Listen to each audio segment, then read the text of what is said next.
Depois que nós demos os nossos recados, oramos pelas nossas crianças, convido a igreja a abrir a palavra de Deus em Lucas capítulo 19. Lucas capítulo 19, nós lemos a partir do versículo 11. Lucas 19, a partir do versículo 11.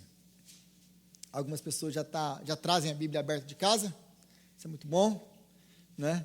Não precisa nem chegar aqui procurar, já sabe que eu vou pregar na outra semana, então já traz no capítulo aqui, não, eu já sei que o Rodrigo vai pregar. Às vezes eu surpreendo, às vezes eu mudo o capítulo e a galera fica doidinha aí, né? Já aconteceu. Mas, Lucas capítulo 19, a partir do versículo 11, eu creio que todos encontraram, e diz assim a palavra de Deus. Estando eles a ouvi-lo, Jesus passou a contar-lhes uma parábola, porque estava perto de Jerusalém, e o povo pensava que o reino de Deus ia se manifestar de imediato. Ele disse: um homem de nobre nascimento foi para uma terra distante para ser coroado rei e depois voltar. Então chamou 10 dos seus servos e lhes deu 10 minas. Disse ele: façam esse dinheiro render até a minha volta. Mas os seus súditos o odiavam e por isso enviaram uma delegação para lhe dizer: não queremos que este homem seja nosso rei. Contudo, ele foi feito rei e voltou, então mandou chamar os servos a quem dera o dinheiro, a fim de saber quanto tinha lucrado. O primeiro veio e disse: Senhor, a tua mina rendeu outras 10. Muito bem, meu bom servo, respondeu o Senhor. Por ter sido confiável no pouco, governe sobre 10 cidades. O segundo veio e disse: Senhor, a tua mina rendeu 5 vezes mais. O Senhor respondeu: também você encarregue-se de 5 cidades. Então veio outro servo e disse: Senhor, aqui está a tua mina. Eu conservei, guardei-a num pedaço de pano. Tive medo porque és um homem severo. Tiras o que não pusestes e colhe o que não semeastes. O seu senhor respondeu: eu o julgarei pelas suas próprias palavras, servo mau. Você sabia que sou homem severo, que tiro o que não pus e colho o que não semeei. Então, por que não confiou o meu dinheiro ao banco? Assim, quando eu voltasse, o receberia com juros. E disse aos que estavam ali: tomem dele a sua mina e deem-na ao que tem 10. Senhor, disseram eles, ele já tem 10. Ele respondeu: eu lhes digo que a quem tem, mais será dado, mas a quem não tem, até o que tiver, lhe será tirado. E aqueles inimigos meus, que não queriam que eu reinasse sobre eles, tragam-nos aqui e matem-nos na minha frente. Palavra de Deus. Senhor, nós oramos a Ti agora, Pai, pedindo a Ti que o Senhor venha nos abrir o entendimento, que o Senhor venha abrir o nosso coração, que o Senhor venha iluminar, Senhor, a nossa mente, para que possamos entender a Sua palavra. Que o Senhor venha falar conosco através da Sua palavra, Senhor. É o que nós te pedimos, em nome de Jesus. Amém. Amém. Como sempre, é muito importante a gente entender o contexto em que a passagem está inserida. Porque uma vez que nós tiramos do contexto a passagem, então a gente pode vir com todo tipo de interpretação errônea sobre o texto. Então, para interpretarmos e entendermos o texto de hoje, nós precisamos interpretar ou entender o seu contexto imediato. Porque esse texto de hoje, ele está concluindo ou dando um passo a mais naquilo que nós estudamos na última semana, que foi o encontro de Jesus com Zaqueu, ou a conversão de Zaqueu. Mas ele também é a introdução do texto que vem depois dele. Qual que é o texto que vem depois dele? Qual é a passagem que vem depois dele? Jesus entrando em Jerusalém, ou a entrada triunfante de Jesus em Jerusalém. acabou aqui a viagem. Jesus agora está já chegando em Jerusalém. Depois do capítulo 9, versículo 51, que Jesus se vira e vai para Jerusalém, e está a caminho de Jerusalém para morrer, agora acabou a viagem. Ele chegou aqui. Então, esse texto de hoje, ele nos introduz o próximo, mas ele também conclui, ou nos dá um pouquinho mais do que nós vimos com o Zaqueu. O que nós vimos com o Zaqueu? Nós vimos com o Zaqueu que a salvação é pela graça. Nós vimos que é Jesus que toma o primeiro passo. É Jesus quem chama Zaqueu. É Jesus que tem a iniciativa.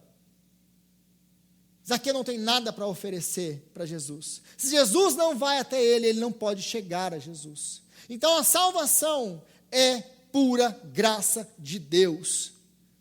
Do começo ao fim é graça. É Jesus quem toma a iniciativa de entrar na nossa casa e transformar a nossa vida. É por isso que nós estamos aqui essa noite. Mas essa salvação, essa graça, porque nós vimos em outros textos também, e muitas e repetidas vezes, Jesus, ele vai elogiar a fé de pessoas que são marginalizadas pela sociedade, pessoas que são colocadas de lado, pessoas que são tidas como publicanos e pecadores. Pessoas que não, aos olhos dos religiosos, não têm acesso a Deus. Porque se você lembrar das passagens que nós lemos no capítulo 18, por exemplo, quando o fariseu e o publicano sobem para orar, um ora, agradecido porque ele é bom demais. Obrigado, Deus, porque eu sou bom demais. O outro não, ele bate no peito e diz, ô Senhor, tem misericórdia de mim, porque sou um pecador. E aí Jesus conclui a parábola dizendo, este foi para casa justificado, e não o fariseu. Então ele vai ter encontros com essas pessoas, e via de regra, ele vive criticando os fariseus e a sua religiosidade. Mas sempre ele está incluindo os marginalizados, aqueles que todo mundo olha e fala, não, Deus não te ama, Deus não receberia você, Jesus recebe esses. E Jesus diz que esses estão recebendo salvação. Mas por um momento você pode pensar assim, não, então é pela graça, então é Jesus quem escolhe, então agora que eu sou salvo eu posso fazer o que eu quiser, porque não, se Jesus ele está do lado dos marginais, daqueles que roubam, daqueles que fazem essas barbaridades que ele está perdoando aqui, então se eu continuar assim, Jesus está do meu lado. Mas essa não é a história. Sim, os marginalizados, os pecadores, como nós, têm perdão, têm acesso. Mas uma vez que nós fomos perdoados, uma vez que nós fomos recebidos na família de Deus, nós vamos ser transformados. O amor de Jesus vai nos transformar. E é isso que a gente viu na vida de Zaqueu. Zaqueu foi transformado pelo amor de Jesus. Pelo amor de Jesus. E aqui nessa parábola nós vamos ver mais uma vez que os servos de Jesus, eles vão dar frutos. Mas os frutos não são a causa da salvação. Eles são consequências. Uma vez que nós fomos salvos, nós então vamos dar frutos. Nós não damos frutos para sermos salvos. Nós damos frutos porque nós já fomos salvos. Mas também ele vai falar de um rei, vai contar a história então de um rei, e é isso que nós vamos ver aqui essa noite. E aí no versículo 11, se você tiver com a sua Bíblia aberta aí, diz assim, estando eles a ouvi-lo, Jesus passou a contar-lhes uma parábola, porque estava perto de Jerusalém, e o povo pensava que o reino de Deus ia se manifestar de imediato. Por que que Jesus precisa contar essa parábola? Lucas já nos está ensinando, ou dando a interpretação correta dessa parábola, não tem como errar. Por que Jesus conta essa parábola? Porque as pessoas, os seus discípulos, aqueles que o seguem, estão aguardando, ansiosos pela chegada a Jerusalém. Porque os reis de Israel governam a partir de onde?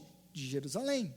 Então, na cabeça dele, Jesus saiu lá do capítulo 9, versículo 51, a caminho de Jerusalém, para entrar em Jerusalém e fazer o quê? Entrar, tomar posse do reino e ser rei. Então começar a guerra contra esses incircuncisos romanos e trazer a liberdade, como o rei Davi faria. Então eles pensam que agora eles vão chegar em Jerusalém, e Jerusalém é o lugar onde eles vão governar, é o lugar onde eles vão ser felizes, é o lugar onde Jesus vai restabelecer o reino para Israel. Mas Jesus precisa mudar, ou precisa corrigir a visão deles, porque Jerusalém não é esse lugar que eles estão pensando que é. Jerusalém é o lugar de prisão, de sofrimento, de morte e de cruz. Isso é Jerusalém. Eles estão pensando que eles vão chegar lá, que Jesus vai se sentar no trono. Lembra da discussão dos irmãos? Lembra da discussão entre os apóstolos, os discípulos? Jesus, quem que é o maior? Quem que vai sentar à sua direita? Quem que vai sentar à sua esquerda? Jesus está... Logo depois que Jesus fala assim, estou indo para Jerusalém, lá eu vou ser entregue aos gentios e vou ser morto. Logo depois disso, eles começam a brigar. Mas quem que será que é o mais importante no reino de Jesus? Quem que vai sentar à direita e quem que vai sentar à esquerda? Eles não entenderam nada. E é isso que Lucas nos deixa claro, que Lucas não coloca toda essa discussão entre eles. Lucas só diz, eles não entenderam nada do que Jesus estava falando. Nada. Então, na cabeça deles, não foi corrigido isso. Eles não entenderam ainda que Jerusalém é um lugar de sofrimento, de cruz e de morte.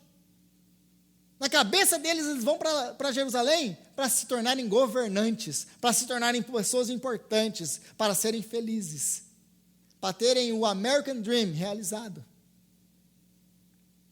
Jesus, então, precisa corrigir essa visão dos discípulos, como ele ainda precisa corrigir a visão dos seus discípulos hoje. Porque muitos de nós somos como esses discípulos, como os discípulos de Jesus, porque nós somos feitos do mesmo material. Então, antes de você acusar os discípulos, você lembra, você é igualzinho eles, e se você estivesse lá, você faria as mesmas coisas, sem distinção. Então, eles precisavam ser corrigidos, como nós precisamos ser corrigidos, porque uma vez que nós estamos na igreja, uma vez que nós aceitamos Jesus, que Jesus agora faz parte da nossa vida, e muitas vezes isso é culpa dos nossos convites evangelísticos, venha para Jesus e Jesus vai resolver a sua vida, venha para Jesus e Jesus vai te dar isso e aquilo, ou venha para Jesus e Jesus vai tirar você do sofrimento que você está passando. E aí a pessoa vem enganada, porque ela vem pensando que ela está entrando em Jerusalém, como os apóstolos pensavam que eles estavam entrando em Jerusalém. Qual Jerusalém? O lugar de prosperidade, o lugar de felicidade. Quando Jerusalém, a nossa Jerusalém, o mundo em que nós vivemos, é um mundo caído, um mundo de pecado, um mundo de prisão, um mundo de sofrimento e um mundo de morte. E um mundo em que a Bíblia nos ensina que tome a sua cruz e me siga. Quer ser meu seguidor? Tome a sua cruz e me siga. É negar-se a si mesmo todo santo dia. Nós não estamos entrando em Jerusalém para tirar férias. Nós estamos na Jerusalém, que é o território onde os sonhos se frustram, onde as coisas não acontecem como nós queremos, onde a doença chega, a morte chega. Mas no meio de tudo isso, nós podemos contar com a maravilhosa presença do Senhor no meio das nossas dificuldades, porque Ele está conosco. Mas nós não podemos nos enganar, pensando que nós estamos entrando na Jerusalém celestial, como os discípulos pensavam que eles estavam entrando, nesse governo que Jesus vai iniciar, porque eles não entenderam o governo de Jesus, como muitos cristãos hoje não entenderam o governo de Cristo. Não entenderam o governo de Cristo. Sim, nós já fomos salvos. Sim, o Espírito Santo já habita em nós. Sim, os nossos nomes estão escritos no livro da vida. Sim, nada pode nos separar do amor de Deus que é nosso por meio de Cristo Jesus, o nosso Senhor. Tudo isso é verdade. Sim, Jesus Cristo já se assenta poderosamente à destra de Deus Todo-Poderoso e governa vivos e mortos, e ninguém tira do seu trono. Isso tudo é verdade. Mas nós vivemos nesse tempo do agora, já, mas ainda não. Jesus já governa, mas ainda não de maneira completa, não aqui. Nós aguardamos a sua volta. É por isso que ele conta essa parábola. Mas enquanto isso, nós estamos aguardando na Jerusalém, lugar de sofrimento, lugar de decepção, lugar de cruz, lugar de morte. E essas coisas vão chegar até nós. Mas essas coisas não têm a resposta final sobre a nossa vida. A resposta final sobre a nossa vida é: vinde benditos do meu Pai para o gozo eterno. Essa é a resposta. Mas não se engane, você não está na Jerusalém celestial. Então os discípulos esperavam um reino como qualquer outro reino. Eles esperavam esse Messias guerreiro que ia vir, ia derrotar Roma, que ia trazer essa guerra de libertação contra a opressão romana. E Jesus, então, ele vai contar uma parábola para deixar claro que mesmo que existam similaridades entre o reino que ele está trazendo, entre o reino de Deus e o reino do mundo, ele é principalmente completamente distinto. Existem alguns pontos de similaridade, mas ele, no seu centro, ele é completamente distinto. Aí do versículo 12 ao versículo 15, ele vai nos contar que um homem de nobre nascimento foi para uma terra distante para ser coroado rei e depois voltar. Então chamou 10 de seus servos e lhes deu 10 minas. Disse ele: façam esse dinheiro render até a minha volta. Mas os seus súditos o odiavam e por isso enviaram uma delegação para lhe dizer: não queremos que este homem seja nosso rei.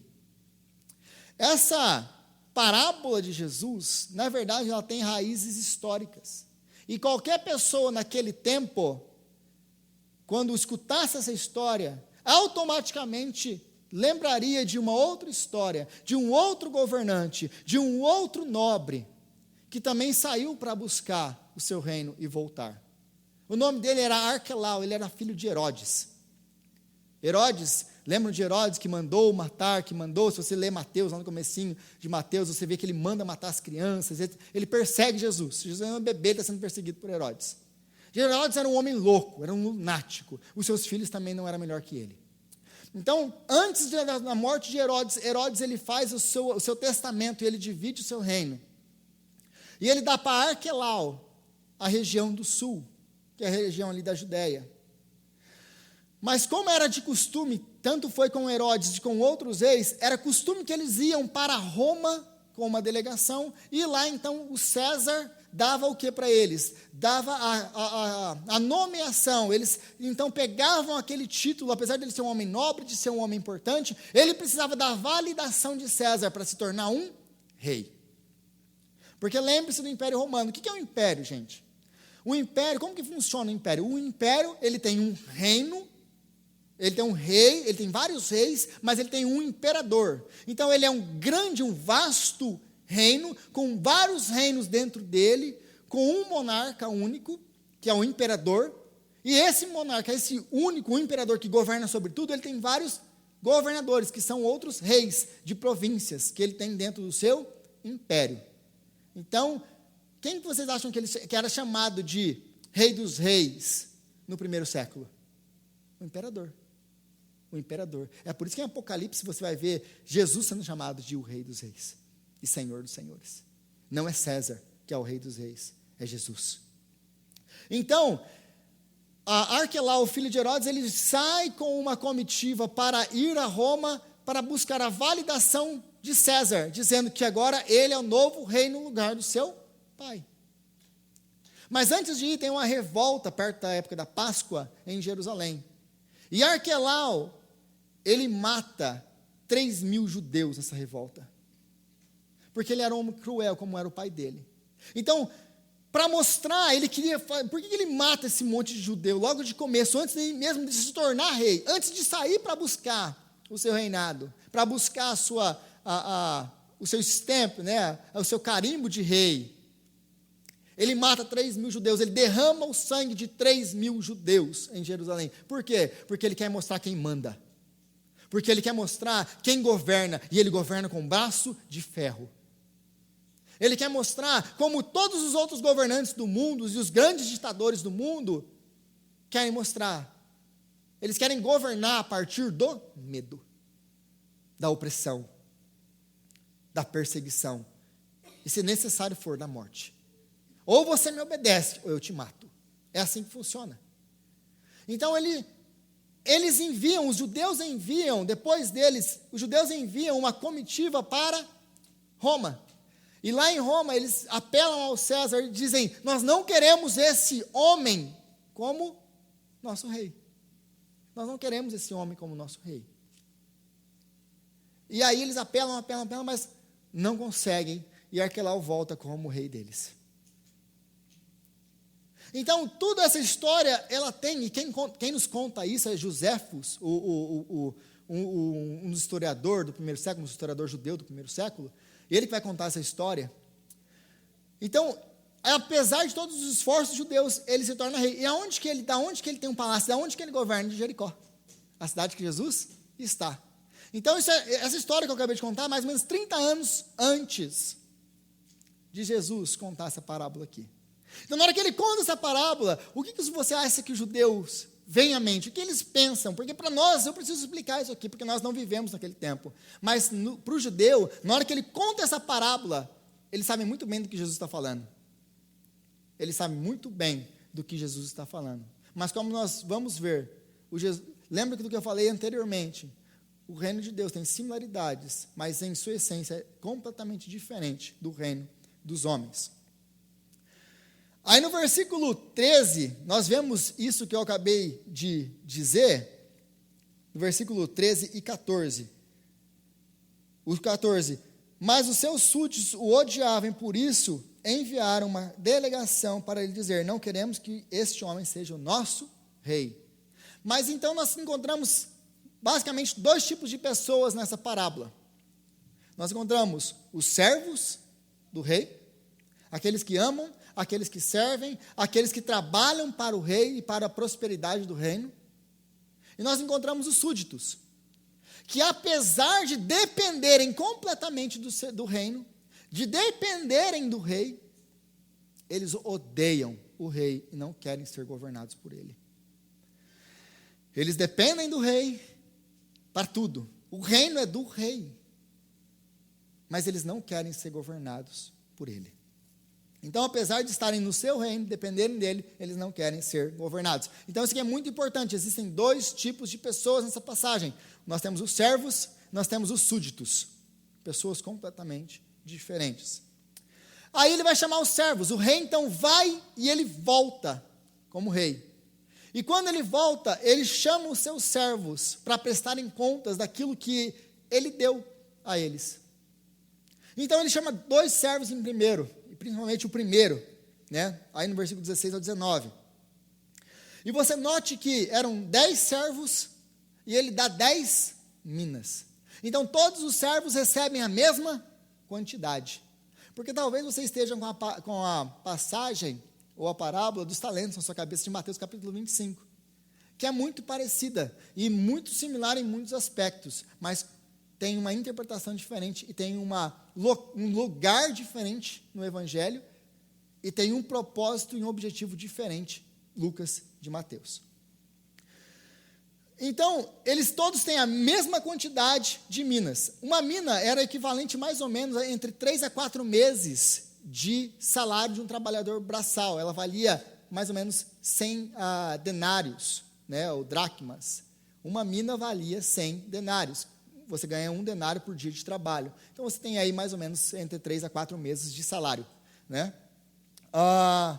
Então, primeira coisa que a gente tem que notar aqui é que o rei é quem promove e dá a condição para que o servo possa trabalhar. Porque é o rei quem dá as minas, é o rei quem coloca e confia na mão dele: olha, está aqui. Sabe quando você vai no banco, você tem um negócio, você tem uma coisa na sua cabeça, você quer fazer um negócio, você vai no banco e o banco te empresta o dinheiro para você começar o seu negócio? É mais ou menos isso aqui. Mas o rei chega para os seus servos e fala: olha, está aqui, trabalhem dinheiro e vão fazer esse dinheiro lucrar. Então você percebe a humildade dos servos que fazem, que trabalham para o rei, e aí eles dizem, na hora que eles voltam, no versículo 16, o primeiro veio e disse: Senhor, a tua mina rendeu outras 10. 1000% de lucro, Senhor. Senhor, a tua mina rendeu outras 10. Ele não fala a minha mina, ele não fala o meu trabalho. O trabalho foi dele. Foi ele que, aliás, comparando com nossa vida financeira hoje, ou na bolsa de valores, etc. Se você quer ter um lucro maior, você tem que arriscar muito mais. Então, para ter esse lucro que ele teve de 1000%, ele teve que arriscar muito. Ele teve que se esforçar muito. Aí, mas no meio de tudo isso, ele não fala: olha, Senhor, olha o que o meu trabalho fez. Senhor, olha o que eu fiz com aquilo que o Senhor me deu. Está aqui, ó, eu fiz, eu trabalhei. Não, Senhor, a tua mina fez. A tua mina fez. Ele entende que o que ele recebeu é graça. Ele entende que tudo que ele tem nas suas mãos é graça. Aí, depois o Senhor demonstra a generosidade, reconhecendo o quê? Dando a ele mais responsabilidades, mas dando a ele cargos maiores. Então você vê que nessa passagem, o Senhor, ele dá a condição para que o seu servo possa trabalhar, e quando ele volta, e quando a sua tarefa é cumprida, ele recebe um elogio do seu Senhor, e o seu Senhor o promove, o seu Senhor dá mais, porque o Senhor é um Senhor generoso, generoso. Aí no versículo 20 ao 23, e assim também é com o segundo servo, aí chega no terceiro servo, que é o versículo 20 ao 23, e é onde nós temos o maior relato aí dessa passagem. E aí, o que esse servo chega? Quando ele volta-se o rei, ele se apresenta diante desse rei para prestar contas, e ele traz de volta a sua mina. E aí a explicação que ele dá ao servo, ao rei é: Senhor, eu sabia que o Senhor era homem, o quê? Severo, que colhe onde não plantou. Então eu tive medo. É por isso que eu escondi a minha mina, e aqui está a sua mina de volta. E aí o rei responde: eu vou te julgar pelo padrão que você mesmo colocou. Se você sabia que eu era severo, que colho onde não planto, por que você não colocou o meu dinheiro no banco?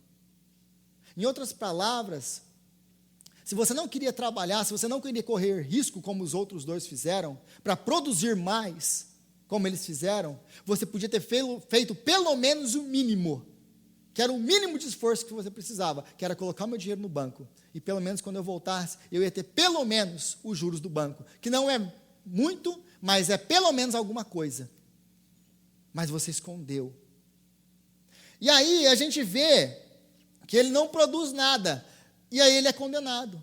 E na nossa cabeça a gente fica com aquele sentimento de meio que revolta. Por que ele foi condenado?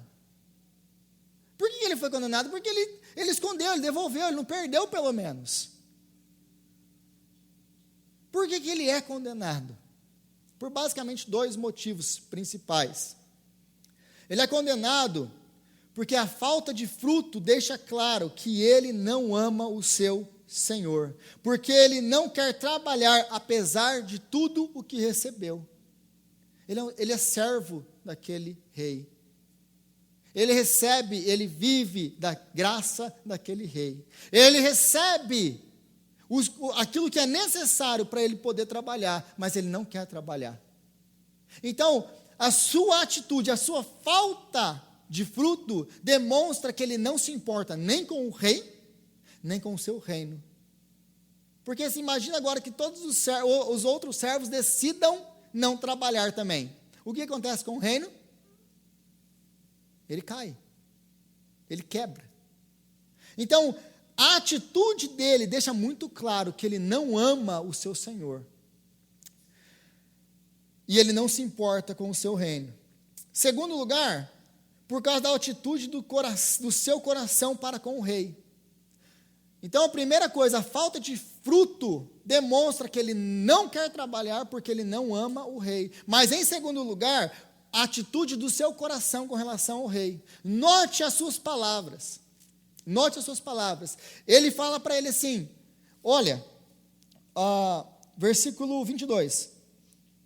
Então, versículo 20. Então veio outro e disse, Senhor, aqui está a tua mina. Eu a conservei guardada num pedaço de pano. Tive medo, porque és homem severo. Tiras o que não pusestes e colhe onde não semeastes. Olha a visão que esse servo tem desse rei. Da onde que ele tira isso? Da onde no texto mostra que ele tira onde ele não plantou, que ele é um homem severo, que ele colhe ou que ele toma de alguém alguma coisa. Da onde ele tirou isso? Não está no texto. Ele, aliás, ele é o oposto disso. O rei é o oposto disso. Quem proveu para que eles pudessem trabalhar foi o próprio rei. Quem reconheceu o trabalho deles foi o próprio rei. Então, o rei é o oposto do que o servo fala dele. Então, nós vemos uma atitude do coração desse servo com relação ao rei. Além dele não amá-lo, ele o despreza e ele odeia ser governado por ele. Então, nós vemos que a atitude dele, o relacionamento que ele tem com esse rei, com esse senhor, é um relacionamento de interesse e não de amor. É por isso que ele não trabalha, é por isso que ele não quer dar fruto. E é por isso que ele é condenado, por causa da atitude do seu coração. Porque o rei conhece muito bem isso, ele entende muito bem isso. Ele não é condenado porque ele não deu fruto. Porque o mínimo de fruto que ele desse, colocando o dinheiro no banco, o seu senhor estaria satisfeito, pelo menos ele fez alguma coisa. Mas ele não quer fazer nada, porque ele não ama, ele não se importa, ele despreza, aliás, ele não quer ser governado pelo rei, como os súditos também não queriam. Mas esse entende, não, eu preciso dele, então pelo menos eu vou ficar por aqui, e eu vou recebendo alguma coisa. Mas não porque ele ama. Então ele tem uma relação com ele de apenas interesse. Então por trás da falta de frutos está o coração que não reconhece a graça recebida do seu Senhor. Ele não quer trabalhar porque não se importa. E o seu relacionamento com o seu rei é um relacionamento de troca baseado no interesse e não no amor. É por isso que ele é condenado. É por isso que ele é condenado. Então a parábola deixa claro que existem dois tipos de servos, os verdadeiros e os falsos. Como conhecemos os verdadeiros? Jesus nos deixou bem claro, pelos frutos os conhecereis. Porque às vezes você pensa assim, não, então eu sou salvo por obras. Porque se eu tenho que dar frutos, eu sou salvo por obras. Se eu não dou frutos, Jesus vai me condenar, porque é por obras. Não. Você não entendeu a complexidade do texto, se você pensa assim, se você lê esse texto dessa maneira. Se você pensa que Jesus está falando pelos frutos os conhecerei, e você pensa, não, eu tenho que fazer por obras, você não entendeu nada do coração de Jesus, você não entendeu nada de quem é o seu Senhor. Você está pensando como esse servo, você é um homem severo, que planta, que colhe onde não plantou, que toma dos outros aquilo que eles têm. Só que ele não é assim, ele é o bom rei, que dá a todos gratuitamente. Então a atitude do coração dele vai revelar isso. Os que não trabalham deixam claro que nunca foram salvos e transformados e que não são servos. Então a falta de trabalho, a falta de fruto vai deixar claro uma coisa, não é servo. Pelos frutos os conhecereis. Quem são os servos de Jesus Cristo? Os que trabalham, os que dão frutos. Ah, mas então é a salvação por obras? De maneira nenhuma. Mas uma vez que a graça entrou, uma vez que eu fui salvo, que eu entendi a graça, que eu entendi quem é o Senhor, que eu entendi a bondade do meu rei, como eu não vou trabalhar? Como eu não vou se importar com o reino dele? Eu trabalho porque eu me importo com o reino. Eu trabalho porque eu amo o meu Senhor. É por isso que eu quero me arriscar a dar 1000% de lucro. E não vou apenas colocar o dinheirinho no banco. Eu vou trabalhar, o máximo que eu puder trabalhar. Se der para dar 1000% de lucro, eu quero dar. Porque é para a glória do meu Senhor. A minha pergunta para você é, quem é você? Que tipo de servo é você? Porque todos aqui são servos. Porque todos aqui se identificam com Cristo. Todos aqui se dizem cristãos. Vocês não são súditos, vocês são servos. Mas dentro da igreja, existem dois tipos de servos. Qual é você? Jesus deu a todos nós uma mina. Todos nós temos uma mina. O que você tem feito com a sua? Enterrado? Ou você tem trabalhado para que gere lucro para ele? E talvez você tenha, mas eu não sei qual que é minha mina. Eu não sei o que eu sou, o que eu tenho, qual que é o meu dom, etc, etc. Deixa eu te dar um exemplo, porque talvez, e muita igreja tem isso, a gente pensa assim, não, quem tem a mina, quem tem o dom é o Rodrigo que prega. Quem tem o dom é quem toca, é quem canta, é quem não sei o quê. A mina aqui está ligada ao trabalho da salvação, porque lucro para Jesus não é dinheiro. Jesus não se importa com dinheiro, não se importa com prédio, Jesus não se importa com nada, Jesus não morreu por essas coisas, Jesus morreu por vidas. Lucro para Jesus são almas. Quem você tem trazido para Jesus? Ou quem você tem facilitado para que seja alcançado pelo Evangelho da Graça? Vou dar um exemplo, talvez, mas eu não sei o que eu faço, vou dar um exemplo de como esquece púlpito, esquece pregação. Porque muitos pensam que eu só vou ter uma mina ou exercer o meu dom se eu pregar para outras pessoas. Tem gente que eu reconheço que não tem o dom para pregar, mas vai pregar com a sua vida em primeiro lugar. Em segundo lugar, vai operar e vai trabalhar para que a pregação do Evangelho possa acontecer. Exemplo.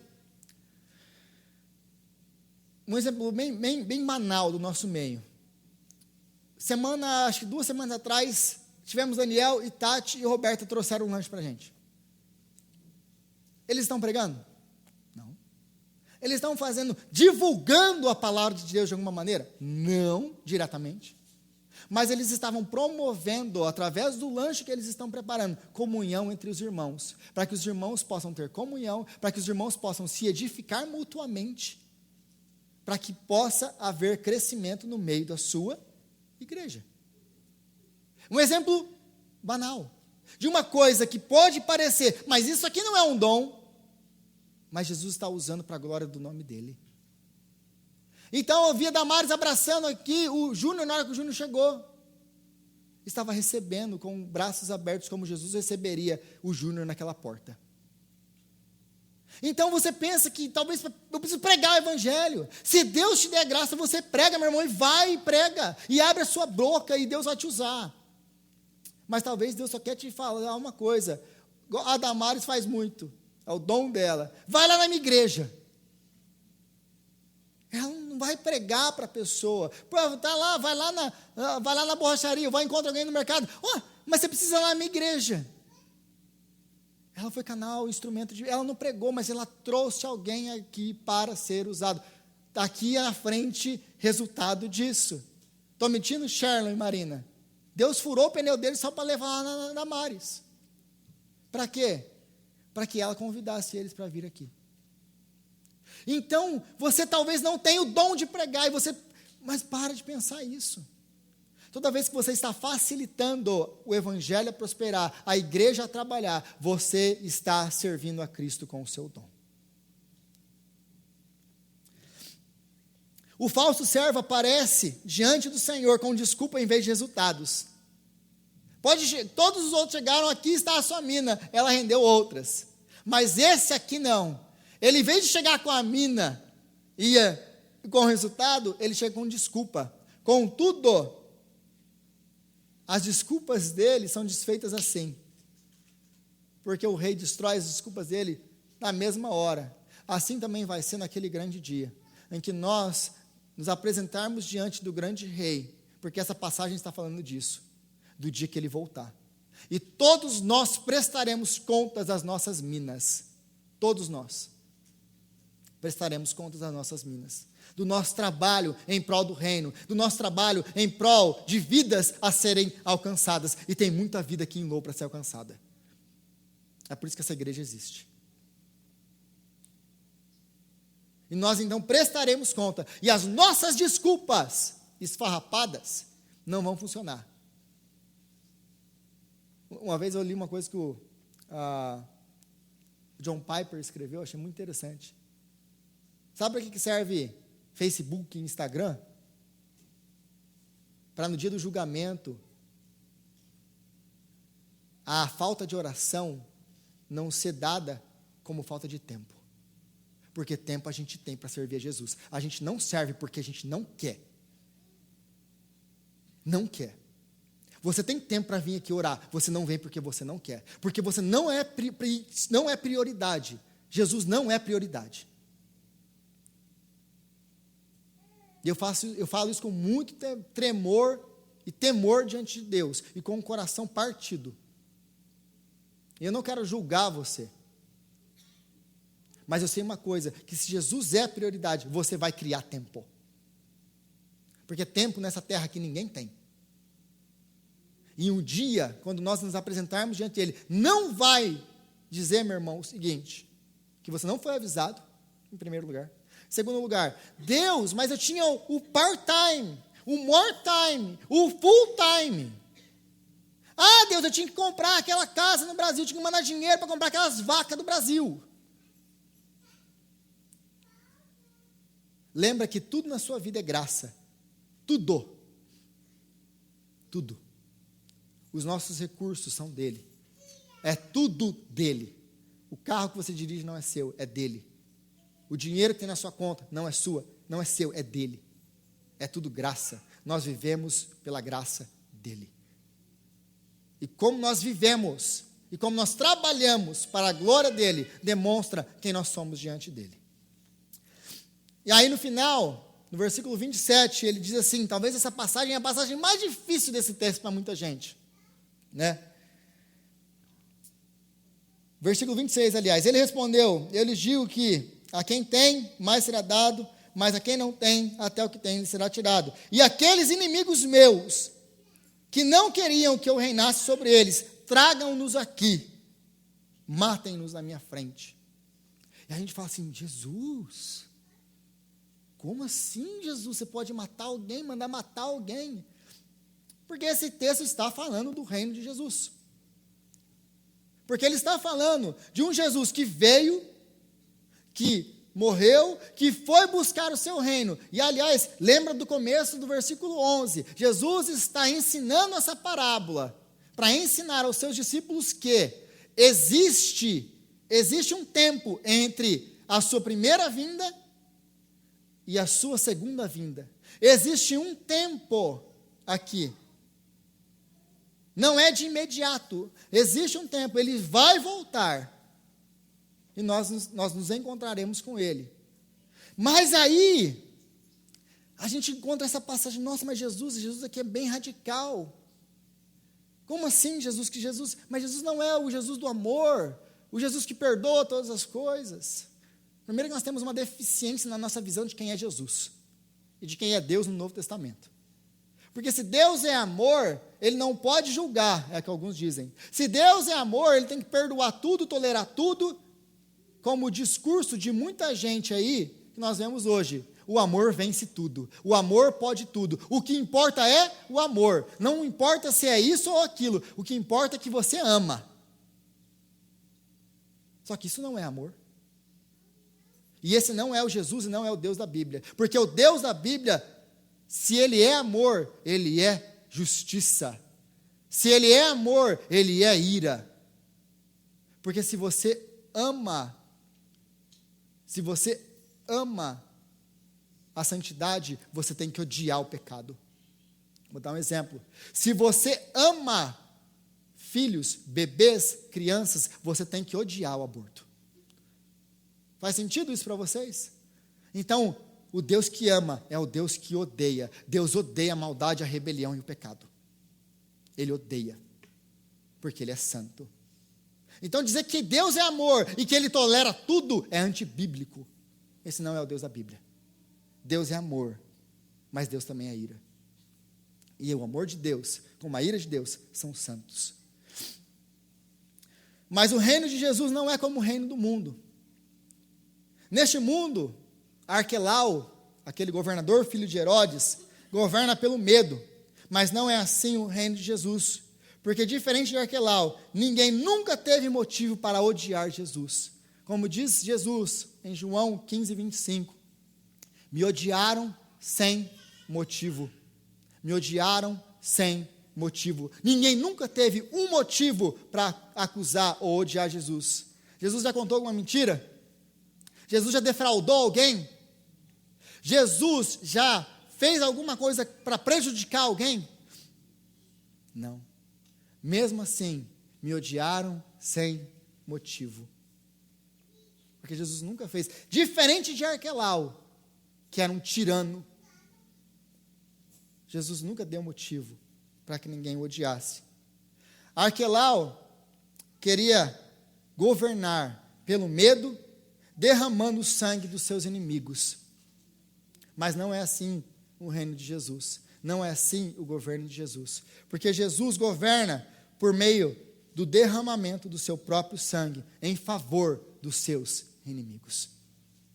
Arquelau quer governar através do medo e do derramamento do sangue dos seus inimigos, mas Jesus governa completamente diferente dele. Jesus governa derramando o seu próprio sangue pelos seus inimigos, por você e por mim.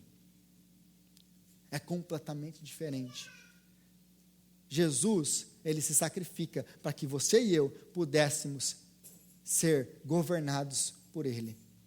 Porque antes disso, como o Paulo leu para nós no começo, em Efésios capítulo 2, nós, por natureza, éramos inimigos de Deus. Mas agora, por causa de Cristo, nós fomos transformados de inimigos em servos, amigos de Deus. Porque ele não governa como Arquelau, ele governa como o Senhor, piedoso, misericordioso, gracioso. O seu reino é baseado em paz e justiça. O seu reino não é um reino de tirania e medo e morte e opressão. É um reino de liberdade e justiça, paz e prosperidade para todos. Mas mesmo assim, me odiaram sem motivo. Então, será que eles merecem isso? Será que eles merecem isso? Apesar de tudo que o rei fez por eles, eles ainda o odeiam. Os súditos odeiam tanto o rei, que estavam dispostos a matar o rei, para que ele não reinasse, para que ele não subisse ao trono. Eu estou falando agora dos judeus e de Jesus, porque eles viviam procurando meios pelo qual matar Jesus, mesmo que ele não tivesse feito nada. Eles queriam procurar um motivo para acusá-lo e matá-lo. E eu costumo perguntar para as pessoas: você quer saber o quanto o homem, porque não são apenas os judeus que são acusados aqui, você e eu também. Lembre-se, nós somos todos do mesmo material. E eu costumo perguntar para as pessoas: você quer saber o tanto que o homem odeia Deus? No dia que Deus se tornou homem, o homem matou Deus. O homem odeia Deus por natureza. Nós todos odiamos a Deus. Nós somos todos súditos. Nós só fomos transformados em servos por causa do sangue dele. Porque ele nos transformou. Porque ele nos salvou. Porque ele nos amou. Não porque nós o amamos ou o escolhemos primeiro, mas porque ele nos amou e nos escolheu a nós.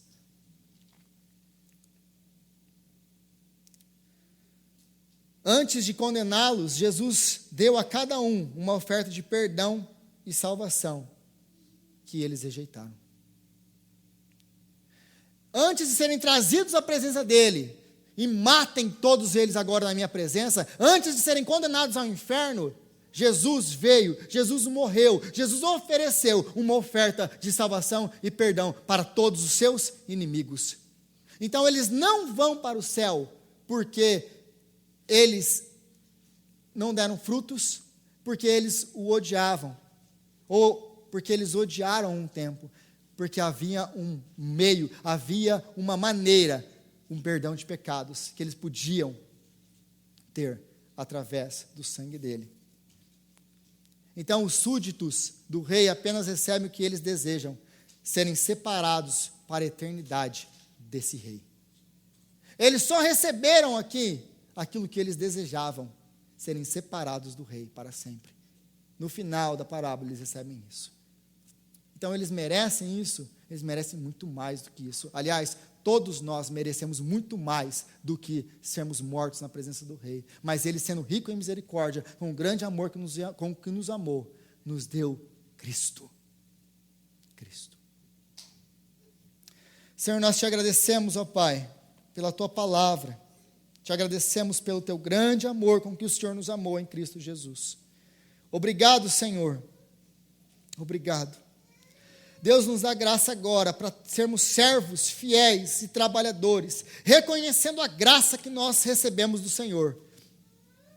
E não sendo servos infiéis, servos que te odeiam, servos que não amam o Senhor. Senhor, nos dá graça para produzir frutos, por causa de tudo aquilo que o Senhor fez por nós. Para que o seu reino seja expandido, para que o seu nome seja conhecido, para que pessoas venham ser salvas. E no final, possamos apresentar diante do Senhor outros como nós, que alcançaram graça na sua presença. Dá-nos graça para viver como servos fiéis, Pai, e não enterrar os nossos tesouros, a nossa mina, o tesouro que o Senhor nos deu. É o que nós te pedimos, em nome de Jesus, o nosso Senhor. Amém. Vamos ficar de pé?